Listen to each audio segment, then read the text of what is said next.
Hi, this is Manjunath Amrutnavar and you are watching my official YouTube channel Manjunath Grammar Guru. Dear friends, ಇವತ್ತಿನ ಕ್ಲಾಸಲ್ಲಿ question tag ಬಗ್ಗೆ discuss ಮಾಡ್ತಾ ಹೋಗೋಣ. ಈ question tag ತುಂಬಾ easy ಆದಂತ ಕಾನ್ಸೆಪ್ಟ್, ಅದ್ರ ಜೊತೆಗೆ ತುಂಬಾ ಇಂಪಾರ್ಟೆಂಟ್ ಆದಂತ ಕಾನ್ಸೆಪ್ಟ್ ಕೂಡ ಹೌದು. ಈಸಿ ಆದಂತ ಕಾನ್ಸೆಪ್ಟ್ ಯಾಕಂತ ಹೇಳಿದ್ರೆ ಒಂದಷ್ಟು ರೂಲ್ಸ್ ಗಳಿರ್ತವೆ. ಆ ರೂಲ್ಸ್ ಗಳನ್ನ ಅಥವಾ ಟ್ರಿಕ್ ಗಳನ್ನ ಫಾಲೋ ಮಾಡಿದ್ರೆ ಇಂಗ್ಲಿಷ್ ಗ್ರಾಮರ್ ಅಲ್ಲಿ ಅತಿ ಸುಲಭವಾದಂತಹ ಕಾನ್ಸೆಪ್ಟ್ ಅಂತಾನೆ ಹೇಳ್ಬೋದು. ಮತ್ತೆ ತುಂಬಾ ಇಂಪಾರ್ಟೆಂಟ್ ಯಾಕಂತ ಹೇಳಿದ್ರೆ ಈ ಹಿಂದೆ ನಡೆದಿರ್ತಕ್ಕಂತ ಎಕ್ಸಾಮ್ಗಳ ಕ್ವಶನ್ ಪೇಪರ್ ಅನ್ನ ತೆಗೆದು ನೋಡಿದಾಗ ಅಥವಾ ಮುಂದೆ ಬರ್ತಕ್ಕಂತ ವಿ ಎ ಆಗಿರ್ಬೋದು, ಪಿ ಡಿ ಒ ಆಗಿರ್ಬೋದು, ಅದರದೆಲ್ಲ ಸಿಲೆಬಸ್ ನೋಡಿದಾಗ ಈ ಕಾನ್ಸೆಪ್ಟ್ ಮೇಲೆ 1 ಅಥವಾ 2 ಅಂಕಗಳು ಖಂಡಿತವಾಗಿ ರೈಸ್ ಆಗೇ ಆಗ್ತವೆ. ಈಗ ಮುಂದೆ ಬರ್ತಕ್ಕಂತ ಎಕ್ಸಾಮ್ ಏನಿದಾವಲ್ವಾ, ವಿ ಎ ಮತ್ತು P D O, it's my promise, ಅದರಲ್ಲೂ 1 ಅಥವಾ 2 ಅಂಕಗಳು ಇದ್ರ ಮೇಲೆ ಖಂಡಿತ ಬಂದೇ ಬರ್ತವೆ. ಹಾಗಿದ್ರೆ ಕಾಂಪಿಟೇಟಿವ್ ಲೆವೆಲ್ಗೆ ಅಷ್ಟೇ ಇಂಪಾರ್ಟೆಂಟಾ? ಅಲ್ಲ, ಎಸ್ ಎಸ್ ಎಲ್ ಸಿ ಮತ್ತು ಪಿ ಯು ಸಿ ವಿದ್ಯಾರ್ಥಿಗಳಿಗೂ ಕೂಡ ಇದು ಇಂಪಾರ್ಟೆಂಟ್ ಆದಂತ ಕಾನ್ಸೆಪ್ಟ್ ಆಗಿರುತ್ತೆ. ಅದರಲ್ಲೂ ಕೂಡ ಎಸ್ ಎಸ್ ಎಲ್ ಸಿ ವಿದ್ಯಾರ್ಥಿಗಳಿಗೆ as a high school teacher S S L C ವಿದ್ಯಾರ್ಥಿಗಳಿಗೆ ಒಂದು ಕಿವಿ ಮಾತು ಏನಂತ ಹೇಳಿದ್ರೆ, ಈ ಸರಿ ಎಕ್ಸಾಮ್ ಬಹಳ ಸ್ಟ್ರಿಕ್ಟ್ ಆಗಿ ನಡೆಯುತ್ತೆ.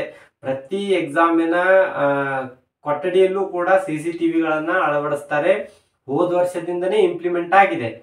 ಬೇಕಿದ್ರೆ ನಿಮ್ಮ ಸೀನಿಯರ್ಸ್ ಅನ್ನ ಕೇಳಿ ನೋಡಿ, ಪ್ರತಿ ಎಕ್ಸಾಮ್ ಹಾಲಲ್ಲೂ ಕೂಡ CCTV ಹಾಕ್ತಾ ಇದ್ದಾರೆ. ಅದ್ರ ಜೊತೆಗೆ ಈ ವರ್ಷ ಏನ್ ಮಾಡ್ತಾ ಇದ್ದಾರೆ ಅಂತ ಹೇಳಿದ್ರೆ CCTV ಪ್ಲಸ್ ಆಡಿಯೋ ಡಿಟೆಕ್ಟರ್. ಏನ್ ಆಡಿಯೋ ಡಿಟೆಕ್ಟರ್ ಅಂದ್ರೆ, ಎಕ್ಸಾಮ್ ಸೆಂಟರ್ ಅಲ್ಲಿ ಅಥವಾ ಎಕ್ಸಾಮ್ ಹಾಲ್ ಅಲ್ಲಿ ಯಾರೇ ಏನೇ ಮಾತಾಡಿದ್ರು ಕೂಡ ವಾಯ್ಸ್ ರೆಕಾರ್ಡ್ ಆಗತ್ತೆ. ಯಾಕೆ ಇದನ್ನ ತಗೊಂಬಂದ್ರು ಅಂತ ಹೇಳಿದ್ರೆ, ನಮ್ ಟೀಚರ್ಸ್ ಬಹಳ ಚಾಲು ರೀ. ಹೆಂಗಂತ ಹೇಳಿದ್ರೆ CCTV ಹಾಕಿದ್ರು 1 ಮಾರ್ಕ್ಸಿನ 2 ಮಾರ್ಕ್ಸಿನ ಉತ್ತರ ಹೇಳ್ಕೊಡ್ತಾರ ಅಂತ ಹೇಳಿ ಅದು ಆಗ್ಬಾರ್ದು ಅಂತ ಹೇಳಿ CCTV ಹಾಕಿದ್ರು. ಇವ್ರು ಹೆಂಗ್ ಮಾಡಿದ್ರೆ ಚಾಪಿ ಕೆಳಗೆ ನುಗ್ಗಿದ್ರೆ CCTVಗೆ ಹಿಂಗ ಆಟಾಗಿ ನಿಲ್ಲೋದು, 1 ಮಾರ್ಕ್ಸಿನ 2 ಮಾರ್ಕ್ಸಿನ ಹೇಳ್ಕೊಡೋದು, ಹಂಗ್ ಮಾಡತ್ತಾರ. ಹಂಗ್ ಮಾಡೋದಕ್ಕೋಸ್ಕರ ಅದನ್ನು ತಡ್ಯಾಕ ನೀವು ಚಾಪಿ ಕೆಳಗೆ ನುಗ್ಗಿದ್ರೆ ಅವ್ರು ರಂಗೋಲಿ ಕೆಳಗೆ ನುಗ್ತಾರ್ರಿ. ಅದಕ್ಕ ಆಡಿಯೋ ಡಿಟೆಕ್ಟರ್ನ ತೊಗೊಂಬಂದಾರ. ಆಡಿಯೋ ಡಿಟೆಕ್ಟರ್ನ ಈ ಸರಿ ಖಂಡಿತವಾಗಿ ಅಳವಡಿಸ್ತಾರ. ಸೊ ಯಾರು ಏನು ಬಂದ್ ಹೇಳಿದ್ರು ಅಥವಾ ಏನೇ ಮಾಲ್ ಪ್ರಾಕ್ಟೀಸ್ ಮಾಡಕ್ ಟ್ರೈ ಮಾಡಿದ್ರು ಕೂಡ 100% ಸಿಕ್ಕಾಕೊಳ್ಳುವ ಸಾಧ್ಯತೆ ಇದೆ. 100% ಸಿಕ್ಕಾಕೊಳ್ತಾರೆ. ಅದಕ್ಕೋಸ್ಕರ ವಿದ್ಯಾರ್ಥಿಗಳು ಸ್ವಲ್ಪ ಸೀರಿಯಸ್ ಆಗಿ ಓದಿದ್ರೆ ಖಂಡಿತ ಈ ಸರಿ ಪಾಸ್ ಆಗಿ ಅಕ್ಕಾರ. ಅದ್ರಾಗೂ ನಮ್ಮ SSLC ರಿಸಲ್ಟ್ ಅಂತೂ ಹೆವಿ ಬರಾಕತ್ತಿತ್ರಿ. 95, 98, 100 ಅಂತೂ ತುಂಬಾ ಜನ ಓದಿ ತಗೊಂಡವ್ರದ್ದು ಬಹಳ ಹೆಮ್ಮೆ ವಿಷಯ. ಬಟ್ ಅನ್ನೆಸೆಸರಿಯಾಗಿ ಕೂಡ ಒಂದಷ್ಟು ವಿಷಯಗಳಿಂದ ಅತಿ ಹೆಚ್ಚು ಅಂಕಗಳನ್ನ ತಗೊಳ್ತಕ್ಕಂಥ ಸಾಧ್ಯತೆ ಇತ್ತು. ಮುಂದೆ PUC ಹೋದಾಗ ಸೈನ್ಸ್ ಮಾಡಿ ಅಥವಾ ಏನೋ ಕಾಮರ್ಸ್ ಮಾಡಿ ಅಲ್ಲಿ 3 ಅಥವಾ 4 ಸಬ್ಜೆಕ್ಟ್ ಅನ್ನ ಲಗಾವಗಿತಾರೆ. ಸೊ ಅದನ್ನ ತಡಿದಕ್ಕೋಸ್ಕರನ ಇಲ್ಲೇ ಗಟ್ಟಿ ಕಾಳುಗಳನ್ನ ಆರಿಸಿ ಜೋಳದ ಕಾಳುಗಳನ್ನ ಹಿಂಸರಿಸಿದ್ರಾತು ಅಂತ ಹೇಳಿ ಈ ಎಲ್ಲಾ ಏನು ಪ್ರಯೋಗಗಳನ್ನ ಮಾಡ್ತಾ ಇದ್ದಾರೆ ಈ ಸರಿ. ಸೊ ಅದಕ್ಕೋಸ್ಕರ ಸ್ವಲ್ಪ ಸೀರಿಯಸ್ ಆಗಿ ಓದಿದ್ರೆ ಖಂಡಿತ ಪಾಸ್ ಆಗುವಂತ ಸಾಧ್ಯತೆ ಐತಿ. ಹಂಗಂತ ಭಾಳ ಹೆದರೋ ಅವಶ್ಯಕತೆ ಇಲ್ಲ. ಮತ್ತೆ ಹೆದರ್ಸಾಕ್ತಾರ ಸರ್ ಅನ್ಕೋಬೇಡ್ರಿ, ಹೆದರೋ ಅವಶ್ಯಕತೆ ಇಲ್ಲ. ಯಾರು ಓದ್ತೀರಿ ಅವ್ರು ಭಯ ಪಡೋ ಅವಶ್ಯಕತೆನೇ ಇಲ್ಲ. ಸೊ ಹಂಗೇನಾರ ನಿಮಗೆ ಭಯ ಇತ್ತು ಅಂದ್ರ ನಾವಿದೀವಿ, ನಮ್ಮ ಕ್ಲಾಸಸ್ಗಳಿದಾವೆ, ನೋಡಿದ್ರೆ ಈಸಿಯಾಗಿ ಕಾನ್ಸೆಪ್ಟ್ ಅರ್ಥ ಆಗತ್ತೆ. ಸೊ ಕ್ವಶನ್ ಟ್ಯಾಗ್ ಅಂತ ಬಂದಾಗ ಯಾವುದೇ ಒಂದು ವಿಷಯವನ್ನು ನಾವು ಮಾತನಾಡಿದಾಗ ಅದರ ಕನ್ಫರ್ಮೇಶನ್ ತೊಗೊಳ್ತೀವಿ ನಾವು. ಹೌದಾ ಅಲ್ವಾ, ಸರಿನಾ ತಪ್ಪಾ ಅಂತ ಹೇಳಿ ತಿಳ್ಕೊಳಕ ಒಂದು ಕನ್ಫರ್ಮೇಶನ್ ತಗೊಂತೇವಲ್ಲ, ಆ ಕನ್ಫರ್ಮೇಶನ್ ತಗೊಳಕ ಬಳಸುವಂತಹ ಶಬ್ದಗಳೇ ಕ್ವಶನ್ ಟ್ಯಾಗ್ ಆಗಿರ್ತಾವ. ಹೆಂಗ್ ಸರ್ ಅರ್ಥ ಆಗ್ಲಿಲ್ರಿ? ಹೆಂಗಂತ ಹೇಳಿದ್ರ, ಅವನು ನೃತ್ಯ ಮಾಡ್ತಾನೆ ಇಲ್ಲ. ಈಗ ನೋಡ್ರಿ, ಅವನು ನೃತ್ಯ ಮಾಡುತ್ತಾನೆ ಅಂತ ಹೇಳಿ ಒಂದು ಕ್ವಶನ್, ಅದು ಒಂದು ಸೆಂಟೆನ್ಸ್ ಅನ್ನ ಕೇಳಿದೆ. ಆ ಸೆಂಟೆನ್ಸಿನ ಕನ್ಫರ್ಮೇಶನ್ಗೋಸ್ಕರ ಮಾಡ್ತಾನ ಇಲ್ಲ ಅಂತ ಹೇಳಿ ಮತ್ತೆ ಅದರ ಇಮಿಡಿಯೇಟ್ ಆಗಿ ಅದ್ರ ಮುಂದೆ ಒಂದು ಶಬ್ದಗಳನ್ನ ಬಳಸಿದೆ. ಇದನ್ನ ನಾವು ಕ್ವಶನ್ ಟ್ಯಾಗ್ ಅಂತ ಹೇಳ್ತೀವಿ. ಊಟ ಮಾಡ್ತಾನ ಇಲ್ಲ, ಊಟ ಮಾಡುತ್ತಾನೆ ಅನ್ನೋದೊಂದು ಸೆಂಟೆನ್ಸ್ ಆಗಿತ್ತು. ಅದ್ರ ಕನ್ಫರ್ಮೇಶನ್ಗೋಸ್ಕರ ಮಾಡ್ತಾನೆ ಇಲ್ಲ ಅಂತ ಕೇಳ್ತೇವಲ್ಲ, ಅದು ಕ್ವಶನ್ ಟ್ಯಾಗ್ ಆಗಿರುತ್ತೆ. ಸೊ ಇಲ್ಲಿ ಒಂದಷ್ಟು ಎಕ್ಸಾಂಪಲ್ಸ್ ಇದಾವ, ಅದನ್ನ ನೋಡಿದ್ರೆ ಅದಷ್ಟ ಅಲ್ಲ, ಈ ಎಕ್ಸಾಂಪಲ್ ಥ್ರೋನ ಯಾವ ರೂಲ್ಸ್ ಗಳನ್ನ ಫಾಲೋ ಮಾಡ್ಬೇಕು, ಏನೇನ್ ಫಾಲೋ ಮಾಡ್ಬೇಕಂತ ನಾನು ನಿಮ್ಗೆ ಹೇಳ್ತಾ ಬರ್ತೀನಿ. ನೋಟ್ ಮಾಡ್ತಾ ಹೋಗಿ ಬರೆದಿಟ್ಕೊಳ್ಳಿ, ನಿಮಗೆ ಪ್ರಾಕ್ಟೀಸ್ ಮಾಡುವಾಗ ಈಸಿಯಾಗಿ ಅರ್ಥ ಆಗತ್ತೆ. ಸೊ ಮೊದಲೇದ್ದು, we are sitting here aren't we question mark. ಇದೇನ್ ಆರಂಟ್ ವಿ ಅಂತ ಐತಲ್ಲ, ಇದ ಕ್ವಶನ್ ಟ್ಯಾಗ್ ರೀ. ವಿ ಆರ್ ಸಿಟ್ಟಿಂಗ್ ಹಿಯರ್, ನಾವಿಲ್ಲೇ ಕುಳಿತುಕೊಳ್ತಾ ಇದ್ದೀವಲ್ವಾ, ಇದನ್ನೇನ್ ಮತ್ ಕನ್ಫರ್ಮೇಶನ್ ಕೇಳ್ದಂಗೆ ನಾವ್ ಇದನ್ನ ಈ ಸೆಂಟೆನ್ಸ್ಗೆ ಕನ್ಫರ್ಮೇಶನ್ ಕೇಳ್ದಂಗ we are sitting here aren't we question mark. ಅದನ್ನ ಕೆಳಗೆ ನೋಡ್ರಿ, we are not sitting here are we, ಇದು ಕ್ವಶನ್ ಟ್ಯಾಗ್. ಹಂಗಂದ್ರ ಈ ಕ್ವಶನ್ ಟ್ಯಾಗ್ ಎರಡು ನೋಡಿದಾಗ ಏನೋ ಒಂದು ಡಿಫ್ರೆನ್ಸ್ ಆದಂಗ ಅನಿಸ್ತತಲ್ಲ. ಬೇಕಾದ್ರೆ ಇಲ್ಲಿ ನೋಡ್ರಿ ನೀವು, he is typing isn't he, ಇದು question tag. He is not typing is he, ಇದು ಕ್ವಶನ್ ಟ್ಯಾಗ್. ಸೊ ಇದನ್ನ ನೋಡಿದಾಗ ಏನೋ ಚೇಂಜಸ್ ಆಗೈತೆ ಅಲ್ಲ, ಕ್ವಶನ್ ಟ್ಯಾಗ್ನಾಗ ಏನೋ ಚೇಂಜಸ್ ಆಗೈತಲ್ಲ, ಹೆಂಗ್ ಚೇಂಜಸ್ ಆಯ್ತು, ಯಾಕೆ ಚೇಂಜಸ್ ಆಯ್ತು, ಯಾವಾಗ ಚೇಂಜ್ ಮಾಡಬೇಕು ಅನ್ನೋದನ್ನ ಈಗ ಡಿಸ್ಕಸ್ ಮಾಡೋಣ. ಏನ್ ಇಲ್ಲಿಂದ ಇಲ್ಲಿ ಮಟ್ಟ ಐತಲ್ಲ, ಇದು ವಿ ಆರ್ ಸಿಟ್ಟಿಂಗ್ ಹಿಯರ್ ಅಂತ ಅನ್ನೋದು ಇದು ಪಾಸಿಟಿವ್ ಆಗಿರ್ತಕ್ಕಂತ ಸೆಂಟೆನ್ಸ್ ಆಗಿರ್ತತಿ. ಏನಾಗಿರ್ತತಿ? ಪಾಸಿಟಿವ್ ಆಗಿರ್ತಕ್ಕಂತ ಸೆಂಟೆನ್ಸ್ ಆಗಿರ್ತತಿ. ಈ ಪಾಸಿಟಿವ್ ಸೆಂಟೆನ್ಸ್ಗೆ ಆರಂಟ್ ವಿ ಅನ್ನೋದು ನೆಗೆಟಿವ್ ಆಗಿರ್ತಕ್ಕಂತಹ ಕ್ವಶನ್ ಟ್ಯಾಗ್ ಅನ್ನ ಮಾಡಬೇಕು. ಅದರ ಅರ್ಥ ಸೆಂಟೆನ್ಸ್ ಪಾಸಿಟಿವ್ ಆಗಿತ್ತು ಅಂದ್ರ ಕ್ವಶನ್ ಟ್ಯಾಗ್ ಏನಿರ್ಬೇಕು? ನೆಗೆಟಿವ್ ಆಗಿರ್ಬೇಕು. ಅದನ್ನ ಇಲ್ಲಿ ನೋಡ್ರಿ, we are not sitting here, ಇಲ್ಲೇ ಕ್ವಶನ್ ಅಥವಾ ಸೆಂಟೆನ್ಸ್ ನೆಗೆಟಿವ್ ದಾಗ ಐತಿ. ನೆಗೆಟಿವ್ ಹೆಂಗ್ ಗೊತ್ತದ ಸರ್ ನಿಮ್ಗ? ಹೆಂಗಂದ್ರೆ ನಾಟ್ ಅನ್ನೋದು ಬಂದಿತ್ತಲ್ಲ, ಸೊ ಈ ನಾಟ್ ಅನ್ನೋದು ಬಂದಿತ್ತು ಅಂದ್ರ ಸೆಂಟೆನ್ಸ್ ಏನೈತಿ ಅಂತ ಅರ್ಥ? ನೆಗೆಟಿವ್ನ್ಯಾಗ ಐತಿ ಅಂತ ಅರ್ಥ. ಸೊ ನೆಗೆಟಿವ್ ಇತ್ತಂದ್ರ ಕ್ವಶನ್ ಟ್ಯಾಗ್ ನೋಡ್ರಿ ಪಾಸಿಟಿವ್ನ್ಯಾಗ ಐತಿ. ಸೊ ಇಷ್ಟ ರೀ, ಸೆಂಟೆನ್ಸ್ ಏನಾರ ಪಾಸಿಟಿವ್ನ್ಯಾಗ ಇತ್ತು ಅಂದ್ರ ಕ್ವಶನ್ ಟ್ಯಾಗ್ ನೆಗೆಟಿವ್ನ್ಯಾಗ ಮಾಡ್ರಿ. ಸೆಂಟೆನ್ಸ್ ಏನಾರ ನೆಗೆಟಿವ್ನ್ಯಾಗ ಇತ್ತಂದ್ರ ಕ್ವಶನ್ ಟ್ಯಾಗ್ನ ಪಾಸಿಟಿವ್ ದಾಗ ಮಾಡ್ಬೇಕು. ಇಲ್ಲೂ ಕೂಡ ಹಂಗೈತಿ, ಸೆಂಟೆನ್ಸ್ ಪಾಸಿಟಿವ್ ದಾಗ ಐತಿ, ಕ್ವಶನ್ ಟ್ಯಾಗ್ ನೆಗೆಟಿವ್ನ್ಯಾಗ ಮಾಡ್ಯಾವಿ. ಇಲ್ಲಿ ಸೆಂಟೆನ್ಸ್ ನೆಗೆಟಿವ್ನ್ಯಾಗ ಐತಿ, ಕ್ವಶನ್ ಟ್ಯಾಗ್ ಏನೈತಿ? ಪಾಸಿಟಿವ್ನ್ಯಾಗ ಐತಿ. ಸೊ ಅದಕ್ಕೋಸ್ಕರ ಒಂದೇ ರೂಲ್ ಏನು, ಸೆಂಟೆನ್ಸ್ ಕೊಟ್ಟಿರ್ತಕ್ಕಂಥ ಸೆಂಟೆನ್ಸ್ ಪಾಸಿಟಿವ್ನ್ಯಾಗ ಇದ್ರ ಕ್ವಶನ್ ಟ್ಯಾಗ್ ನೆಗೆಟಿವ್ನ್ಯಾಗ ಇರ್ಲಿ, ಕೊಟ್ಟಿರ್ತಕ್ಕಂಥ ಸೆಂಟೆನ್ಸ್ ನೆಗೆಟಿವ್ನ್ಯಾಗ ಇತ್ತು ಅಂದ್ರ ಕ್ವಶನ್ ಟ್ಯಾಗ್ ಪಾಸಿಟಿವ್ನ್ಯಾಗ ಇರ್ಲಿ. ಇನ್ನ ಇದು ಒಂದೇ ರೂಲ್ ಆತ. ಇನ್ನು ಎರಡನೇ ರೂಲ್ ಹೆಂಗ್ ಮಾಡ್ಬೇಕು ಸರ? ಯಾವಾಗ ಇದನ್ನ ಬರಿಬೇಕು, ಯಾವಾಗ ಇದನ್ನ ಬರಿಬೇಕು ಅನ್ನೋದನ್ನ ಹೆಂಗ್ ಒತ್ತಿ ಹಿಡಿಬೇಕು ಸರ? ಹೆಂಗ್ ಒತ್ತಿ ಹಿಡಿಬೇಕಂದ್ರ ಸಬ್ಜೆಕ್ಟ್ ಮತ್ತು ಇದ್ರ ಬಗ್ಗೆ ನಿಮ್ಗೆ ಸ್ವಲ್ಪ ಗಮನ ಇರಬೇಕು. Subject, helping verb, main verb, ಇವುಗಳ ಬಗ್ಗೆ ಸ್ವಲ್ಪ ಗಮನ ಇದ್ರೆ ಮಾತ್ರ ಇದನ್ನ ನೀವು ಈಸಿಯಾಗಿ ಮಾಡಬಹುದು. ಸೊ ಹೆಲ್ಪಿಂಗ್ ವರ್ಬ್ ನಮಗ್ ಗೊತ್ತೈತಿ ಆರ್ ಅಂತ ಹೇಳಿ, ಸಬ್ಜೆಕ್ಟ್ ನಮಗ್ ಗೊತ್ತೈತಿ ವಿ ಅಂತ ಹೇಳಿ. ಇದನ್ನ ಅದನ್ನ ಬದಲು ಮಾಡಿ ಬಿಡ್ಬೇಕು. ಹೆಂಗ? ಫಸ್ಟ್ ಆರ್ ಬರ್ದಾರ, ಅದನ್ನ ವಿ ಲಾಸ್ಟ್ ಬರಿದ್ದೇವಿ ಸಬ್ಜೆಕ್ಟ್ ನ, ಅದ್ರ ಜೊತೆಗೆ ನೆಗೆಟಿವ್ ಒಂದು ಮಾಡ್ಕೋಬೇಕಲ್ಲ, ಯಾಕಂದ್ರೆ ಪಾಸಿಟಿವ್ ಇತ್ತು ನೆಗೆಟಿವ್ ಮಾಡ್ಬೇಕು. ಅದನ್ನ ಆರಂಟ್ ಅಂತ ಹೇಳಿ ಮಾಡ್ಬೇಕು. ಆದ್ರ ಆರಂಟ್ ಅಂತ ಹೇಳಿ ಹಿಂಗ್ ಬರೆಯಂಗಿಲ್ಲ, ಆರ್ ನಾಟ್ ಅಂತ ಹೇಳಿ ಹಿಂಗ್ ಬರೆಯಂಗಿಲ್ಲ. ಹಿಂಗ್ ಬರದ್ರ ತಪ್ಪು. ಅಬ್ರಿವೇಶನ್ ಒಳಗ ಬರಿಬೇಕು. ಅಬ್ರಿವೇಶನ್ ಒಳಗ ಬರದ್ರಾಗ ಮಾತ್ರ ಅದು ಕರೆಕ್ಟ್ ಆಗಿರ್ತತಿ. ಈಗ ಸ್ಕ್ರೀನ್ ಮೇಲೆ ಬಂದಿರತಕ್ಕಂಥ ಅಬ್ರಿವೇಶನ್ಸ್ಗಳನ್ನು ನೋಟ್ ಮಾಡಿಟ್ಕೊಳ್ಳಿ, ಎಕ್ಸಾಮ್ಗೆ ತುಂಬ ಹೆಲ್ಪ್ ಆಗುತ್ತೆ. ಸೊ ಮೊದಲ ಹೆಲ್ಪಿಂಗ್ ವರ್ಬ್ ಬರಿಬೇಕು, ಆಮೇಲೆ ಸಬ್ಜೆಕ್ಟ್ ಬರೆದು ಅದಕ್ಕೆ ಮುಂದೆ ಕ್ವಶನ್ ಮಾರ್ಕ್ ಇಟ್ರೆ ಅದು ಕ್ವಶನ್ ಟ್ಯಾಗ್ ಆಗತ್ತೆ. ಅದೇ ತರ ಇಲ್ಲಿ ನೋಡ್ರಿ, we are not sitting here ಅಂತ ಐತಿ.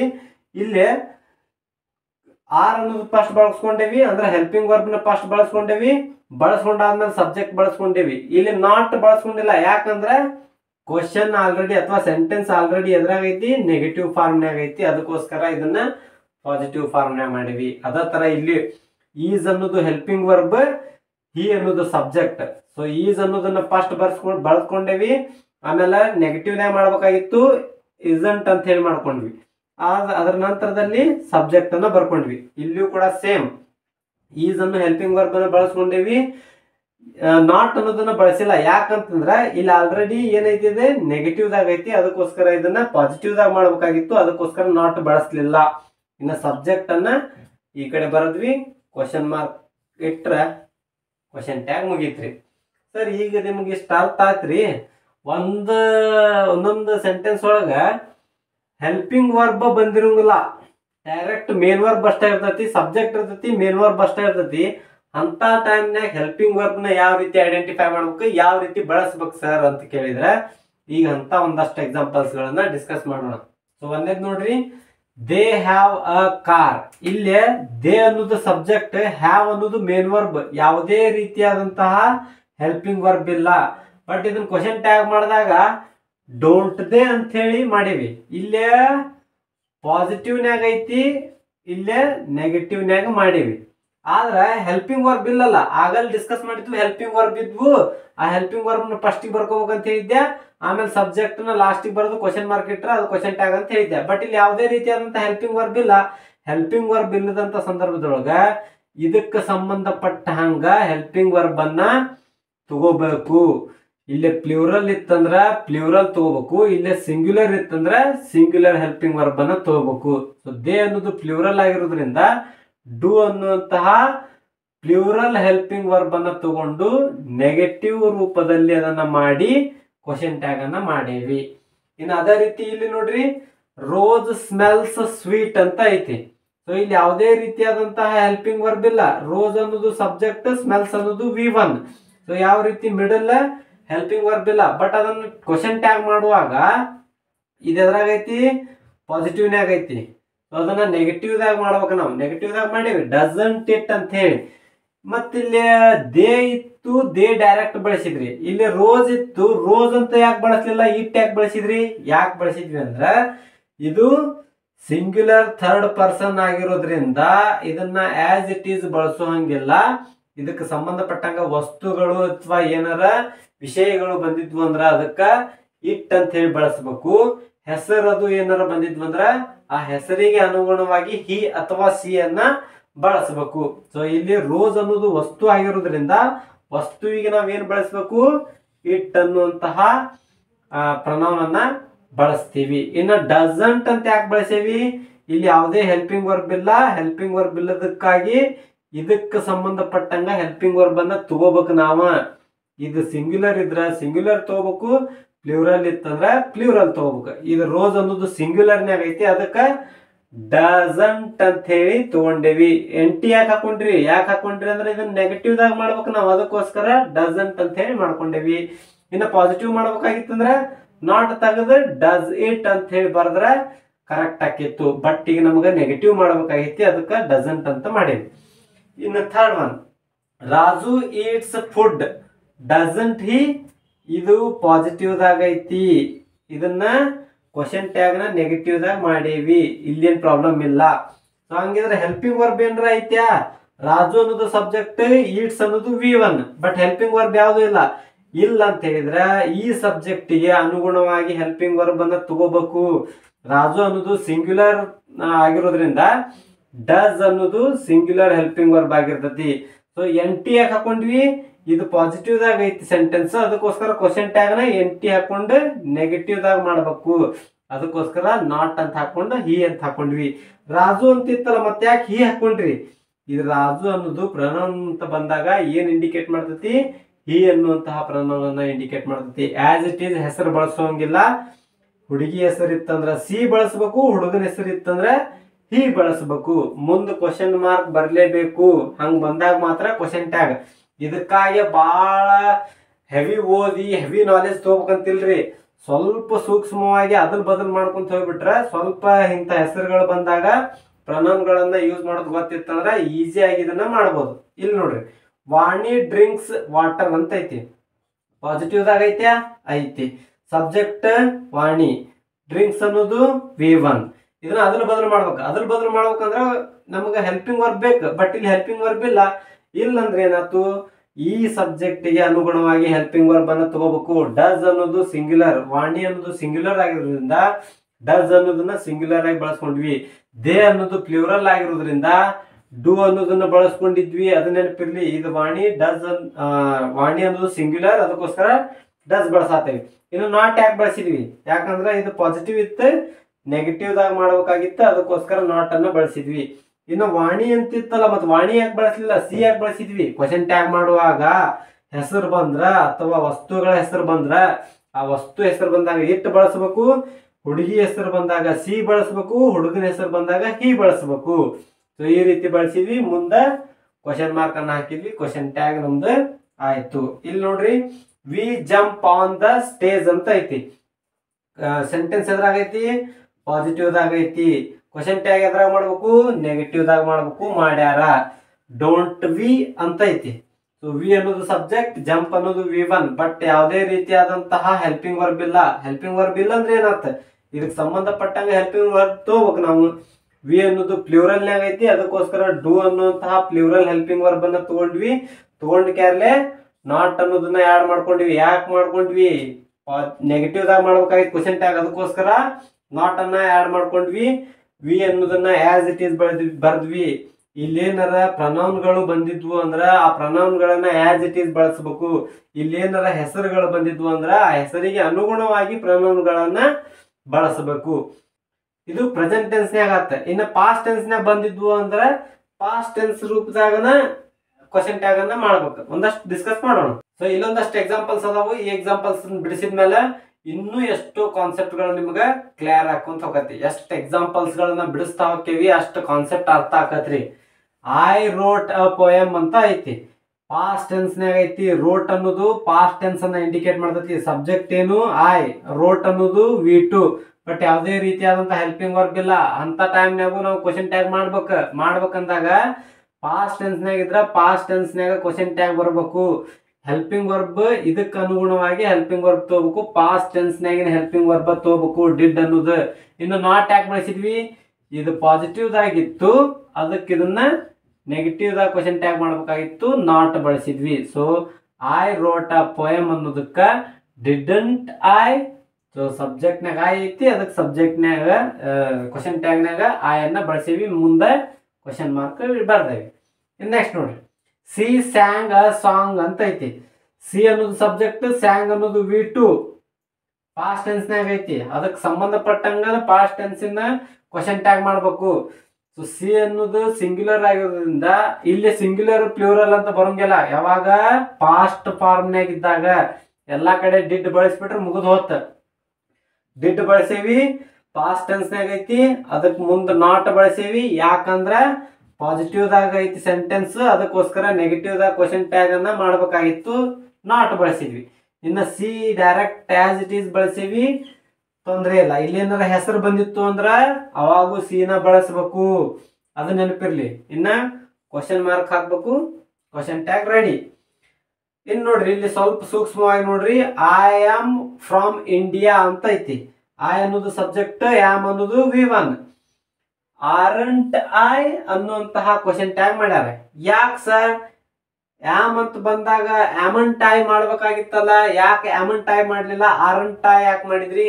ಯಾಕಂತ ಹೇಳಿದ್ರ ನಮ್ ಇಂಗ್ಲಿಷ್ನ್ಯಾಗ ಕೊಟ್ಟಿರ್ತಕ್ಕಂತಹ ಸೆಂಟೆನ್ಸ್ ಪಾಸಿಟಿವ್ ನ್ಯಾಗ ಇದ್ದು ಅಲ್ಲೇನಾರ ಆಮ್ ಅನ್ನೋ ವರ್ಡ್ ಬಂದಿತ್ತು ಅಂದ್ರ, ಇನ್ನೊಂದ್ಸಲ ಹೇಳ್ತೀನಿ, ಕೊಟ್ಟಿರ್ತಕ್ಕಂತ ಸೆಂಟೆನ್ಸ್ ಪಾಸಿಟಿವ್ ನ್ಯಾಗ ಇದ್ದು ಅಲ್ಲೇನಾರ ಆಮ್ ಬಂದಿತ್ತು ಅಂದ್ರ ಕ್ವಶನ್ ಟ್ಯಾಗ್ ಮಾಡುವಾಗ ಆಮಂಟ್ ಐ ಅಂತ ಮಾಡೋಂಗಿಲ್ಲ, ಆರಂಟ್ ಐ ಅನ್ನೋದನ್ನ ಬಳಸಬೇಕು. ರೂಲ್ಸ್ ಇದೆ. ಆಮ್ ತೆಗಿಬೇಕು, ಆರ್ ಅನ್ನೋದನ್ನ ಬಳಸಬೇಕು. ಇನ್ನ ನಾಟ್ ಅನ್ನೋದು ಯಾಕೆ ಬಳಸ್ಬೇಕು, ಯಾಕಂದ್ರೆ ಇದನ್ನ ನೆಗೆಟಿವ್ ದಾಗ ಮಾಡ್ಬೇಕಾಗಿರ್ತೈತಿ ನಾವು, ಅದಕ್ಕೋಸ್ಕರ ನಾಟ್ ಅನ್ನ ಬಳಸ್ತೀವಿ. ಸೊ ಆಮ್ ಇದ್ದಲ್ಲಿ ಆರಂಟ್ ಐ ಅಂತ ಹೇಳಿ, ಐ ಅನ್ನೋದು ತೊಂದ್ರೆ ಇಲ್ಲ, ಇಲ್ಲಿ ಐ ಐತಿ, ಅದಕ್ಕೋಸ್ಕರ ಇಲ್ಲೇ ಐ ಬಳಸೇವಿ. ಇನ್ನ ಕ್ವಶನ್ ಮಾರ್ಕ್ ಅನ್ನ ಬಳದ್ರ ಮುಗೀತು. ಸೊ ಇಲ್ಲಿ ಕೂಡ ನೋಡ್ರಿ, I am going to school positive ದಾಗ ಐತಿ, ಪಾಸಿಟಿವ್ ದಾಗ ಐತಿ. ಇಲ್ಲಿ ಸಬ್ಜೆಕ್ಟ್ ಐ, ಆಮ್ ಅನ್ನೋದು ಹೆಲ್ಪಿಂಗ್ ವರ್ಬ್, ಗೋಯಿಂಗ್ ಅನ್ನೋದು main verb. So helping verb ಐತಲ್ಲ, ಐತಂದ್ರೂ ಕೂಡ ಆಮ್ ಬಂದಾಗ ಕ್ವಶನ್ ಟ್ಯಾಗ್ ಮಾಡುವಾಗ ಆರ್ ಅನ್ನ ಬಳಸಬೇಕು. ಇನ್ನು ನಾಟ್ ಟ್ಯಾಗ್ ಬಳಸೀವಿ, ಕ್ವಶನ್ ಟ್ಯಾಗ್ ನ ನೆಗೆಟಿವ್ ದಾಗ ಮಾಡ್ಬೇಕಾಗಿತ್ತು, ಅದಕ್ಕೆ ನಾಟ್ ಬಳಸೀವಿ. ಯಾವಾಗಲೂ ಫುಲ್ ಫಾರ್ಮ್ ನ್ಯಾಗ ಬರಿಬಾರ್ದ್ರಿ, ಡಿಡ್ ನಾಟ್ ಅಂತ ಬರಿಬಾರ್ದ. ಡಿಡ್ ನಾಟ್ ಅಂತ ಬರದ್ರ ಅದು ತಪ್ಪ, ಅಬ್ರಿವೇಶನ್ ದೊಳಗ ಬರಿಬೇಕು. ಆರ್ ನಾಟ್ ಅಂತ ಬರೆಯಂಗಿಲ್ಲ, ಅದು ಬರದ್ರ ತಪ್ಪು. ಹಿಂಗ ಅಬ್ರಿವೇಶನ್ ಒಳಗ ಬರಿಬೇಕು. ಮುಂದ ಸಬ್ಜೆಕ್ಟ್ ನಾಗ ಏನಿರ್ತೈತಿ ಅದನ್ನ ಬರಿಬೇಕು. ಕ್ವಶನ್ ಮಾರ್ಕ್ ಅನ್ನ ಇಟ್ರ ಮಾತ್ರ ಅದು ಕ್ವಶನ್ ಟ್ಯಾಗ್ ಆಕತಿ. ಸೊ ಈಸಿಯಾಗಿ ಕೊಟ್ಟಿರ್ತಕ್ಕಂಥ 4 ಆಪ್ಷನ್ ಒಳಗ ಮೊದಲು ಅದನ್ನ ಹುಡ್ಕೋಬೇಕು ನೀವು. ಅಬ್ರಿವೇಶನ್ ಕೊಟ್ಟಾರ ಇಲ್ಲ ನೋಡ್ಬೇಕು, ಕೊಟ್ಟಿಲ್ಲ ಅಂದ್ರೆ ಅದನ್ನ ಆಪ್ಷನ್ ತೆಗೆದು ಬಿಡ್ಬೇಕು. ಅದಾದ್ಮೇಲ ಇಲ್ಲಿ ಸಂಬಂಧಪಟ್ಟಂಗ ಹೆಲ್ಪಿಂಗ್ ವರ್ಬ್ ಏನ್ ಯೂಸ್ ಮಾಡ್ಯಾರ ಅನ್ನೋದು ನೋಡ್ಬೇಕು. ಅದಕ್ಕೆ ಸಂಬಂಧಪಟ್ಟಂಗ ಅದಾವಂದ್ರ ನೋಡ್ಕೋಬೇಕು, ಇಲ್ಲ ಅಂದ್ರ ಇಲ್ಲದ ಆಪ್ಷನ್ ತೆಗೆದು ಬಿಡ್ಬೇಕು. ಹಂಗ ತಕೊಂತ ಹೋದಾಗನ ಈಸಿಯಾಗಿ ಆನ್ಸರ್ ನಿಮ್ಗ ಸಿಗ್ತತಿ. ಸೊ ಇಲ್ಲಿ 2 ಎಕ್ಸಾಂಪಲ್ ಅದಾವು. ಈ ಎಕ್ಸಾಂಪಲ್ ನ ಸೂಕ್ಷ್ಮವಾಗಿ ಅಬ್ಸರ್ವ್ ಮಾಡಿದ್ರ ಇದ್ರಾಗೂ ಒಂದು ಕಾನ್ಸೆಪ್ಟ್ ನಿಮ್ಗ ಅರ್ಥ ಆಕತಿ. ಏನ್ ಕಾನ್ಸೆಪ್ಟ್? ಹಿ ಹಾರ್ಡ್ಲಿ ಕಮ್ಸ್ ಲೇಟ್ ಅಂತ ಐತಿ. ಇದಕ್ಕೆ ಕ್ವಶನ್ ಟ್ಯಾಗ್ ಏನ್ ಮಾಡ್ಯಾರ, ಡಸ್ ಹಿ ಅಂತ ಮಾಡ್ಯಾರ. ಡಸಂಟ್ ಹಿ ಯಾಕೆ ಮಾಡಲಿಲ್ಲ ಇಲ್ಲಿ? ಮತ್ತೆ ನಾಟ್ ಅನ್ನೋದು ಏನು ಬಂದಿಲ್ಲ, ಈ ಸೆಂಟೆನ್ಸ್ ನಾಟ್ ಅನ್ನೋದು ಬಂದಿಲ್ಲ. ನಾಟ್ ಅನ್ನೋದು ಬಂದಿಲ್ಲ ಅಂದ್ರೆ ಇದು ಪಾಸಿಟಿವ್ನ್ಯಾಗ ಐತಿ. ಪಾಸಿಟಿವ್ನ್ಯಾಗ ಐತಿ ಅಂದ್ರೆ ಇದನ್ನ ನೆಗೆಟಿವ್ನ್ಯಾಗ ಮಾಡ್ಬೇಕಾಗಿತ್ತು. ಮತ್ತೆ ಯಾಕೆ ಡಸಂಟ್ ಅಂತ ಮಾಡೋ ಬದ್ಲಿ ಡಸ್ ಹಿ ಮಾಡ್ಯಾರ? ಯಾಕಂತ ಹೇಳಿದ್ರ ಇಲ್ಲೇ ಸೆಂಟೆನ್ಸ್ ನೆಗೆಟಿವ್ನ್ಯಾಗ ಐತಿ, ಅದಕ್ಕೋಸ್ಕರ ಪಾಸಿಟಿವ್ನ್ಯಾಗ ಕ್ವಶನ್ ಟ್ಯಾಗ್ ಮಾಡ್ಯಾರ. ಸರ್ ಹೆಂಗ್ ಗೊತ್ತಾತ್ ನಿಮ್ಗೆ ನೆಗೆಟಿವ್ನ್ಯಾಗ ಐತಿ ಅಂತ ಹೇಳಿ? ಯಾಕಂದ್ರೆ ಇಲ್ಲಿ ನಾಟ್ ಬಳಸೇ ಇಲ್ಲ. ಆಗಲ್ಲ ಹೇಳಿದ್ರಿ ನಾಟ್ ಅಂತ ಬಳಸಿದ್ರು ಅಂದ್ರ ಅದು ನೆಗೆಟಿವ್ ಐತಿ ಅಂತ ಅರ್ಥ ಅಂತ ಹೇಳಿದ್ರಿ. ಬಟ್ ಇಲ್ಲಿ ನಾಟ್ ಬಳಸಿಲ್ಲಲ್ಲ ಸರ್, ಬಳಸಿಲ್ಲ ಅಂದ್ರೂ ನೆಗೆಟಿವ್ನ್ಯಾಗ ಐತಿ. ಯಾಕಂತ ಹೇಳಿದ್ರ ಇಂತಹ ಶಬ್ದಗಳು ಬಂದಿದ್ವು ಅಂದ್ರ ಅವು ಸೆಮಿ ನೆಗೆಟಿವ್ ವರ್ಡ್ಸ್ ಆಗಿರ್ತಾವು. ಅವು ಆಲ್ರೆಡಿ ನೆಗೆಟಿವ್ ಅನ್ನ ಸೂಚಿಸ್ತಿರ್ತಾವು. ಅದಕ್ಕೋಸ್ಕರ ನಾಟ್ ಬಳಸೋ ಅವಶ್ಯಕತೆ ಇಲ್ಲ. ಇಂಥ ಸಂದರ್ಭದಲ್ಲಿ ನಾಟ್ ಅನ್ನ ಬಳಸೋ ಹಂಗಿಲ್ಲ. ಇಂಥ ಶಬ್ದಗಳು ಬಂದಿದ್ವು ಅಂದ್ರೆ ಅದು ಆಲ್ರೆಡಿ ನೆಗೆಟಿವ್ನ್ಯಾಗ ಐತಿ ಸೆಂಟೆನ್ಸ್ ಅಂತ ಅರ್ಥ. ಇಂಥ ಸೆಂಟೆನ್ಸ್ ಗಳನ್ನ ಕ್ವಶನ್ ಟ್ಯಾಗ್ ಮಾಡುವಾಗ ಪಾಸಿಟಿವ್ದಾಗ ಮಾಡ್ಬೇಕು, ಮತ್ತೆ ಡಸಂಟ್ ಹಿ ಅಂತ ಮಾಡುವಂಗಿಲ್ಲ. ಹಂಗಿದ್ರೆ ಇಂಥ ಶಬ್ದಗಳು ಯಾವ್ಯಾವ ಸರ್? ಯಾವ್ಯಾವ ಅಂತ ಹೇಳಿದ್ರೆ ಈಗ ನಿಮ್ ಸ್ಕ್ರೀನ್ ಮೇಲೂ ಬರತ್ತಾವ. Hardly, rarely, barely, scarcely, few, little, seldom, ಈ ರೀತಿಯಾಗಿ ಬರ್ತಕ್ಕಂತಹ ಎಲ್ಲಾ ಶಬ್ದಗಳನ್ನ ನಾವು ಸೆಮಿ ನೆಗೆಟಿವ್ ವರ್ಡ್ಸ್ ಅಂತ ಹೇಳಿ ಕರಿತೀವಿ. ಸೊ ಅಂತ ವರ್ಡ್ಸ್ ಗಳು ಸೆಂಟೆನ್ಸ್ ನಾಗ ಬಂದಿದ್ವು ಅಂದ್ರ ಕ್ವಶನ್ ಟ್ಯಾಗ್ ಮಾಡುವಾಗ ಪಾಸಿಟಿವ್ನ್ಯಾಗ ಮಾಡ್ಬೇಕು ಯಾವಾಗ್ಲೂ. ಸೊ ಅದಕ್ಕೋಸ್ಕರ ಹಿ ಹಾರ್ಡ್ಲಿ ಕಮ್ಸ್ ಲೇಟ್ ಅನ್ನೋದಕ್ಕ ಡಸ್ ಹಿ ಅನ್ನೋದು ಕ್ವಶನ್ ಟ್ಯಾಗ್ ಆಕತಿ. ಕ್ವಶನ್ ಮಾರ್ಕ್ ಅನ್ನ ಬಳಸಲೇಬೇಕು. ಇನ್ನು ನೆಕ್ಸ್ಟ್ ನೋಡ್ರಿ, they have barely anything to do. Question tag ಏನ್ ಮಾಡ್ಯಾರ? ಹ್ಯಾವ್ ದೇ, ಅದನ್ನ ಪಾಸಿಟಿವ್ ದಾಗ ಮಾಡ್ಯಾರ. ಇಲ್ಲೇ ನೆಗೆಟಿವ್ನ್ಯಾಗ ಐತಿ, ಅದಕ್ಕೋಸ್ಕರ ಇಲ್ಲೇ ಪಾಸಿಟಿವ್ನ್ಯಾಗ ಕ್ವಶನ್ ಟ್ಯಾಗ್ ಮಾಡ್ಯಾರ. ಸರ್ ಹೆಂಗ್ ಗೊತ್ತ ಹೇಳಿದ್ರಿ? ನಾಟ್ ಅನ್ನೋದು ಬಂದೇ ಇಲ್ಲ. ಇಲ್ಲಿ ಬಂದಿಲ್ಲ ಅಂದ್ರೆ ಏನಾತ? ಬೇರ್ಲಿ ಅನ್ನುವಂತಹ ವರ್ಡ್ ಬಂದತ್ತಲ್ಲ. ಸೊ ಇಂಥ ಶಬ್ದಗಳು ಬಂದಿದ್ವು ಅಂದ್ರ ಅದು ನೆಗೆಟಿವ್ ರೂಪದಾಗ ಐತಿ ಅಂತ ಹೇಳಿ ಅರ್ಥ. ಸೊ ಹಂಗ್ ಬಂದಾಗ ಎಕ್ಸಾಮ್ನ್ಯಾಗ ಇದನ್ನ ಕೊಟ್ರ ಅಂತ ಅನ್ಕೋರಿ, ಹಿ ಹಾರ್ಡ್ಲಿ ಕಮ್ಸ್ ಲೇಟ್ ಅಂತ ಕೊಟ್ರ 4 ಆಪ್ಷನ್ ಕೊಟ್ಟಿರ್ತಾರ. ಆ 4 ಆಪ್ಷನ್ಯಾಗ ಕೊಟ್ಟಿರ್ತಕ್ಕಂಥ ಆಪ್ಷನ್ಯಾಗ ನೆಗೆಟಿವ್ ಅದಾವ ಪಾಸಿಟಿವ್ ಅದಾವ ಅನ್ನೋದು ನೋಡ್ಕೋಬೇಕ. ಇಂಥ ವರ್ಡ್ ಅನ್ನ ಬಂದಿತ್ತು ಅಂದ್ರ ನಮಗ್ ಕ್ವಶನ್ ಟ್ಯಾಗ್ ಯಾವ್ದು ಬೇಕು? ಪಾಸಿಟಿವ್ ಆಗ್ಬೇಕು. ನೆಗೆಟಿವ್ನ್ಯಾಗ ಬಂದಿರ್ತಕ್ಕಂಥ ಎಲ್ಲಾ ಆಪ್ಷನ್ ಗಳನ್ನ ಕೈ ಬಿಟ್ಬಿಡ್ಬೇಕು. ಉಳಿದಿರ್ತಕ್ಕಂಥ ಪಾಸಿಟಿವ್ ಆಪ್ಷನ್ಸ್ ಗಳದಾಗ ಇದಕ್ಕೆ ಸೂಟೇಬಲ್ ಆಕಾವ ಇಲ್ಲಿ ನೋಡ್ಬೇಕ್ರಿ. ಹಿ ಅನ್ನೋದು ಸಿಂಗ್ಯುಲರ್ ಹೆಲ್ಪಿಂಗ್ ವರ್ಬ್ ತಗೋಬೇಕು ನಾವು. ಡಸ್ ಅನ್ನೋದು ಸಿಂಗ್ಯುಲರ್ ಹೆಲ್ಪಿಂಗ್ ವರ್ಬ್, ಕರೆಕ್ಟ್ ಐತೆ, ಡಸ್ ತಗೊಂಡ್ವಿ.